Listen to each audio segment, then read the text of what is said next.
Hello YouTube, today I'm going to be showing you an Airuts Slayer guide using Mage. The requirements to kill these are 92 Slayer.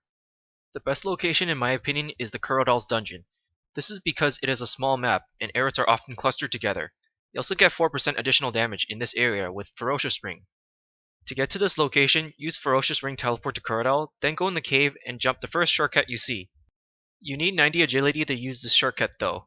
Otherwise just walk all the way west, then go north. Airuts are located at the northmost section.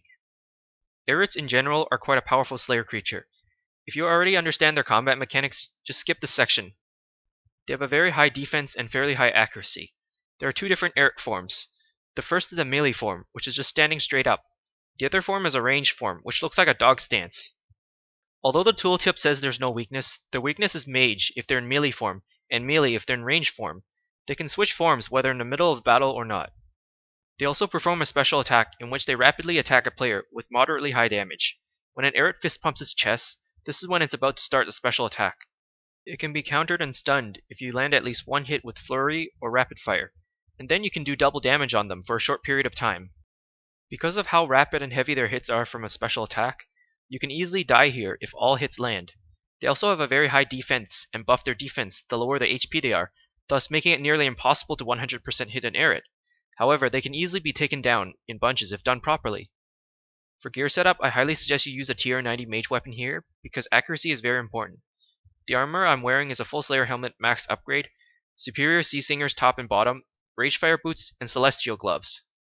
Additionally, if Ferocious Ring is fused to your Slayer helmet, you can get an additional 4% damage in this dungeon, without needing to wear the ring. I don't think it stacks wearing another Ferocious Ring, however. It is highly advised that you use the best tank gear, because Airuts can hit very hard. Superior Leviathan Ring is the best ring here. Surgeon's Ring and Ring of Death are also great alternatives. Reaper Necklace boosts accuracy by 0.3% each successful hit, for a maximum of 30 stacks, or 3%. Normally I suggest to use Zealots, but due to their high defense and damage, having the level 95 curse is much better in this case. You can use a Dragon Rider amulet if you don't want to buy the Reaper Necklace. The aura I'm using is a tier 3 runic accuracy. If you have Maniacal Aura, it's even stronger as it boosts accuracy and damage by a superior amount. Other inferior auras to use are Dark Magic, Penance, or Vampirism.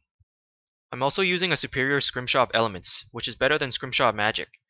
The Elf City Quiver is optional, but used for prayer bonus mainly. For inventory setup, I bring one Supreme Overload and one Super Prayer Renewal. Replenishment potions also help here, because it's nice to take advantage of stronger abilities with extra adrenaline. I also bring 3 Super Prayer Flasks, but that's only because I've had these for 3 double XP weekends. Bring like 2 pieces of food in case you get piled by Airuts, although they do drop sharks quite often. Spring Cleaner is used to destroy any rune armor they drop. A Ring of Vigor is really useful for swapping out when you hit an ultimate. Enhanced Excalibur is a great healing source if you're running low HP. Demon Horn Necklace is in my inventory. In case I run out of prayer potions, I can swap this out and restore prayer by crushing the Airit bones. The Bone Crusher and other drop cleaners are in my tool belt. You also want to bring an Ice in a Hill Pouch to boost accuracy by 5% and have a small chance of debuffing an Airit's defense and accuracy. Basically, to sum it all up, I use the best accuracy and tank gear I own, but even then I still can't hit 100% on Airuts. In addition to inventory and gear, strategy is quite important here. I put Tuska's Wrath on my first slot because it hits extremely hard but has a 2-minute cooldown. Be sure to use this on a melee Airit to ensure that you don't splash. I follow my next 2 basics with Dragon Breath and Corruption Blast. Both of these abilities are great AoE. The rest of the basic abilities are to fill in the rotation. I highly suggest you do not use Chain early, as it causes Airuts to aggro. For thresholds, you should use them against a high HP Airit. Since I have 2 stun thresholds, I can follow Rack to finish them off. Rack does additional damage on a stun target, so that way I can let my other basics hit a stack of Airuts. Detonate is also useful here when you stack a bunch of Airuts together. Try to use Sunshine as often as possible, so that way you'll deal heavy damage. When Sunshine and your thresholds are on cooldown, you can try stacking a bunch of Airuts, then use Tsunami. This is why I bring replenishment potions, and drink them as often as I'm allowed to. This allows me to use my thresholds and ultimates, even when I'm short of adrenaline. To sum it all up, just tag and lure the melee Airuts with basic abilities so then they'll stack together. That way you'll make full use of AoE abilities to hit a huge stack. However, the more you stack, the more risky it is because a lot of them could pile spec on you, and you may die instantly from full HP. The melee Airuts are fairly easy to tank in mage gear since they hardly hit through. If a ranged Airit does try to use a special attack, just use your thresholds to take them down quickly. More often than not, you should be able to soul split back most of the damage. If you can't heal back the damage, just use your Enhanced Excalibur. Otherwise just pick up the sharks. 1 or 2 sharks should be enough to survive a few Airuts on you.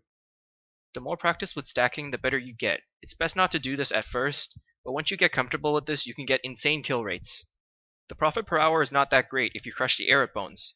The reason I crush the bones is because I don't have a yak to bank them, and it would slow down my kill rates. I mean, you can bring a magic notepaper if you're more profit leaned. Without factoring in any valuable drops or spring cleaner, you should expect like 2 mil an hour off of area looting. They're also great Crimson Charm droppers. The cost per hour of all the gear I'm using is around 550k an hour. It isn't too bad, but the profit you make here will always cover the hourly costs. Noxious Scythe is actually better than Mage. This is because you have a higher hit chance. Drygores are also great too, but they lack AoE. They're usually safer alternatives since they can stun Airuts. Range is highly not recommended since no Airuts are weak to range, thus you're gonna slash more often. The AoE for range isn't even good.